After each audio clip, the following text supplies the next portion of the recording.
বেগম খালেদা জিয়ার দাফনের ৭ দিন পরও তার কবরের পাশে মানুষের ঢল। ফুলের তোড়া হাতে শ্রদ্ধা জানাচ্ছে নেতাকর্মীরা। কেবল বিএনপি কর্মীরাই নন, এই ভিড়ে আছেন সাধারণ মানুষও, যারা ব্যক্তি খালেদা জিয়াকে শ্রদ্ধা করেন। সকালে শ্রদ্ধা জানাতে আসেন বিএনপির ভাইস চেয়ারম্যান শামসুজ্জামান দুদু। পরে গণমাধ্যমকে তিনি বলেন, বেগম খালেদা জিয়ার মৃত্যুতে আওয়ামী লীগের দায় আছে। সেই লড়াইটা মুখ্যত ছিল একটি ভালো নির্বাচনের এবং গণতন্ত্র উত্তরণের জন্য। সেই লড়াই মানুষকে ঐক্যবদ্ধ করেছিলেন তিনি। তার উপরে সীমাহীন নির্যাতন করা হয়েছে, চিকিৎসা দেওয়া হয় না, যে কারণে আমরা মনে করি এই মৃত্যু আওয়ামী লীগেরও দায় আছে, তারা তার মৃত্যুর কারণ। বিএনপির চেয়ারপারসনের উপদেষ্টা আব্দুস সালাম জানান, বেগম খালেদা জিয়ার অসমাপ্ত কাজ এগিয়ে নেবেন তার যোগ্য উত্তরসূরি তারেক রহমান।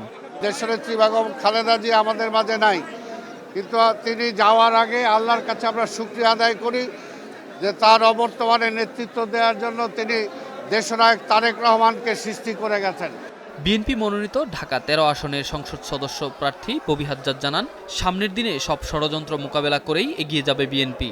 বাংলাদেশের স্বায়ত্তশাসনের শক্তি, বাংলাদেশের নিজস্ব শক্তি, এই বাংলাদেশের জাতীয়তাবাদের চেতনায় আজকে আমরা জীবিত, আজকে এই বাংলাদেশ জীবিত। এবং এই বাংলাদেশি জাতীয়তাবাদের বিরুদ্ধে যেই যখন দাঁড়িয়েছে আমরা দেখেছি তারা দেশের বিরুদ্ধে ষড়যন্ত্র করেই দাঁড়িয়েছে। তো সকল ষড়যন্ত্রের হাত চুরমার করে ভেঙে দেবার জন্য আমরা এখন একত্রিত। কবর জিয়ারত করতে এসে বিএনপির স্থায়ী কমিটির সদস্য আব্দুল মঈন খান বলেন, বেগম খালেদা জিয়া মানুষের কাতারে এসে রাজনীতি করেছেন, শীততাপ নিয়ন্ত্রিত কোনো কক্ষে বসে নয়। তার শক্তি ছিল জনগণের শক্তি, বন্দুকের শক্তি নয়। এবং পরবর্তীতে আপনারা দেখেছেন সেই সামরিক শাসনকে হটিয়ে দিয়ে জনগণকে সঙ্গে নিয়ে তিনি এদেশে পুনরায় বহুদলীয় গণতন্ত্র ফিরিয়ে এনেছিলেন, পার্লামেন্টারি গণতন্ত্র ফিরিয়ে এনেছিলেন।